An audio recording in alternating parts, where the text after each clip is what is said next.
retrouve aujourd'hui pour un tout nouveau conseil livresque sur une saga que j'ai dévorée cet été. Il s'agit bien entendu donc de The Covenant de Jennifer Armentrout, une saga que j'ai adorée et je me réjouis de vous en parler enfin aujourd'hui.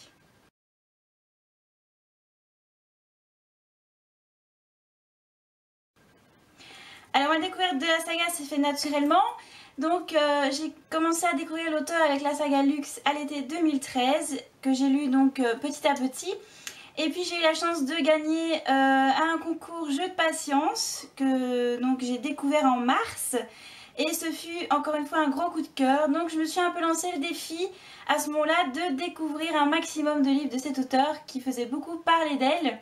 Et c'est tout naturellement que j'ai jeté mon dévolu sur la saga The Covenant qui avait d'excellents avis. Et donc j'ai lu directement en mars le premier tome, Half-Blood, et ce fut une vraie révélation. J'ai littéralement adoré, tellement adoré donc que j'ai acheté le second tome directement.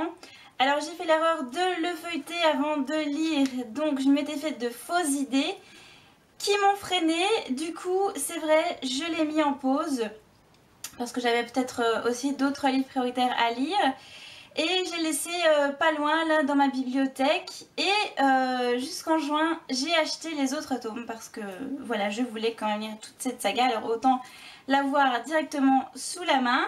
Et finalement j'ai quasi lu les tomes 2 à 5 entre juillet et août. Voilà, tout d'un coup j'ai pas pu décrocher tellement j'ai adoré.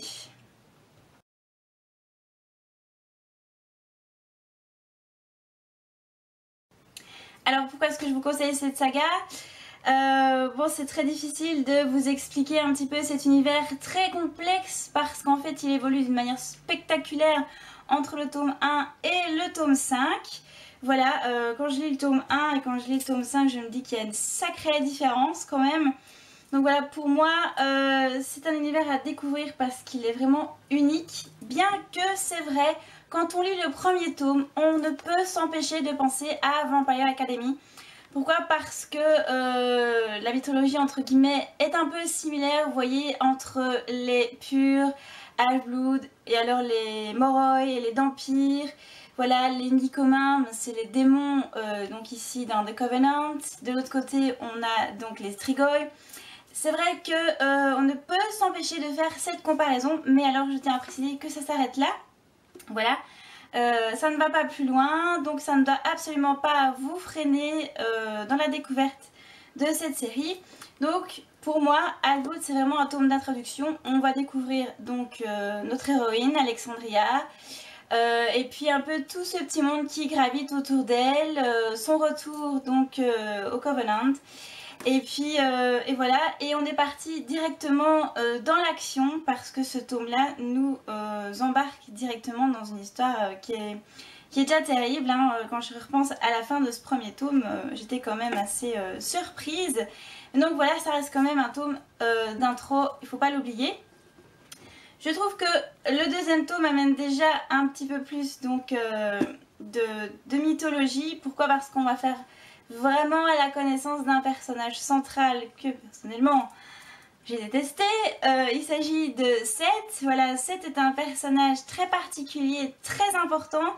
Il est lié à Alex d'une certaine manière, alors je ne vais pas vous dire comment parce que c'est toute l'originalité évidemment de la saga, finalement tout repose là-dessus et c'est ce qui fait qu'elle se démarque des autres du genre.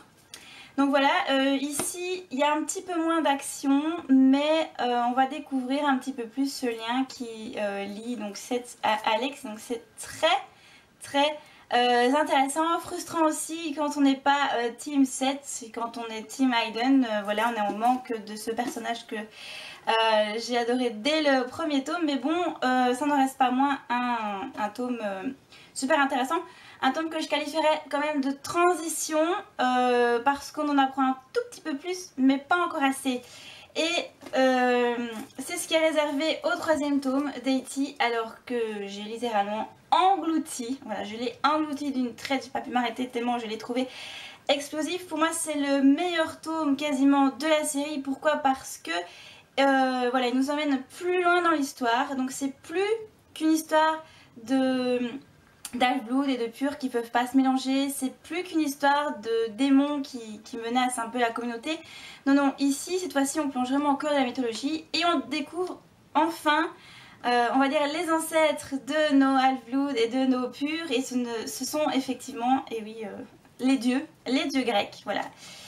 Rien que ça, voilà, les dieux grecs. Et alors ici, voilà, ils prennent beaucoup plus d'importance. Et ça, j'ai adoré, franchement, j'ai adoré cet aspect-là de l'histoire, découvrir les dieux grecs qui se cachent parmi les Purs et les Half-Blood. Ouais, c'était vraiment génial.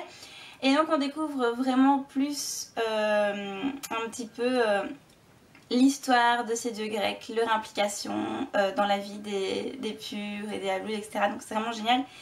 Et alors pour la fan de Aiden que je suis, j'ai été grandement servie dans ce tome, donc c'était pur bonheur de A à Z. Voilà, c'était vraiment un tome génialissime et je crois que certaines de mes copines comme ma binôme par exemple pourra confirmer mes dires bien sûr. Alors le 4e tome lui est encore un cran au-dessus, bien que je l'ai trouvé un petit peu comme le second tome, un tome de transition pour aller donc pour nous emmener vers le dernier tome. Voilà, là on s'enfonce encore un tout petit peu plus dans cette mythologie. Donc par exemple, sans trop vous spoiler bien sûr, voilà, là on va vraiment découvrir les dieux, notamment celui de l'Underworld. Voilà, donc ça prend encore une autre dimension, c'est encore un peu plus profond. Et alors là, Alexandria vit des choses très difficiles que je peux pas vous raconter, mais qui ont rapport avec notre ami Seth et donc leur lien spécifique. Voilà, donc c'est une sacrée épreuve pour notre héroïne dans ce tome-là quand même. C'est pas évident, d'ailleurs au tout début elle est quasi détestable. Mais bon après voilà, on est replongé au cœur de l'action. Il y a énormément d'action dans ce tome et on ne peut que le lire encore une fois d'une traite. Et alors à la fin, bon, c'est une fin qui est quasiment épique. Et à ce moment-là, si vous la lisez, moi je vous dis, ayez quand même le dernier tome sous la main parce que moi j'ai enchaîné direct. Je voulais pas pour faire durer un peu le plaisir, mais j'ai pas pu m'en empêcher. Donc le 5e tome est concentré sur la bataille finale, voilà.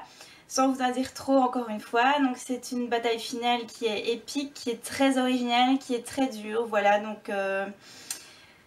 mon petit cœur a souffert par certains moments, je l'avoue, mais encore une fois, on est soufflé par la complexité de l'univers et par l'originalité amenée donc par l'auteur. Donc pour ça, je lui tire mon chapeau. Et alors, c'est une fin qu'elle nous propose qui est extraordinaire et très surprenante. J'avoue, j'ai eu très peur à un moment donné. Je me suis dit non, non, non, non, non, elle ne peut pas me faire ça. Alors si elle m'avait fait un coup pareil, je crois que j'aurais balancé mon livre par la fenêtre, mais... bon, finalement, c'est une fin très juste. J'aurais pas imaginé autre chose avec du recul. Donc, encore une fois, je ne peux que saluer le talent de l'auteur qui m'a bluffé du début à la fin. Donc voilà, pour moi, c'est une série à lire parce qu'elle va surtout vous surprendre de tome en tome.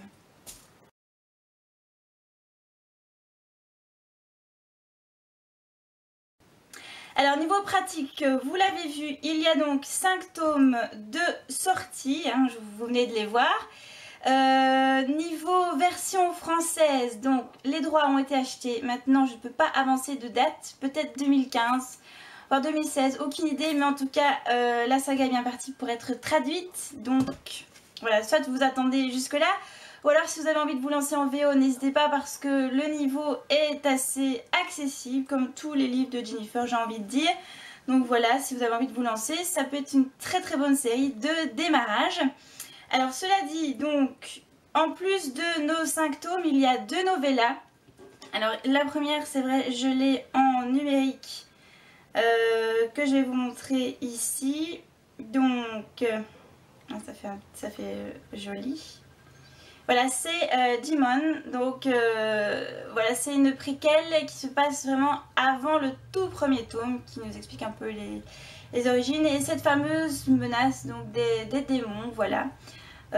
Donc pour que je ne l'ai pas lu, je l'avoue, c'est là je ne l'ai pas lu, mais bon, parce que j'ai commencé directement avec le premier tome, peut-être que j'allairai quand même par curiosité. Par contre, j'ai lu la novella Elixir qui se situe entre le 3e et 4e tome. Pourquoi? Parce que c'est du point de vue d'Aiden et je suis fan d'Aiden, voilà. Et je l'ai trouvée très intéressante. En général, moi je lis pas les novellas, mais celle-ci, je l'ai trouvée vraiment très chouette. Elle apporte un plus considérable à l'histoire et on comprend un petit peu mieux le comportement d'Alex au début du tome 4. Donc ça ne peut être que bénéfique de la lire en tout cas. Voilà pour les infos pratiques et pour ce conseil livresque. J'espère vous avoir convaincu de vous intéresser à cette série donc, qui me tient fort à cœur et dont vous avez entendu parler pendant tout l'été sur le blog. Je ne peux que vous la conseiller. Pour moi c'est une valeur sûre, une super découverte et elle fait partie inévitablement de mes séries favorites à présent. Voilà, j'attends vos retours comme d'habitude et puis je vous souhaite d'excellentes lectures. On se retrouve bien sûr sur le blog et les réseaux sociaux et je vous dis à très vite pour une nouvelle vidéo.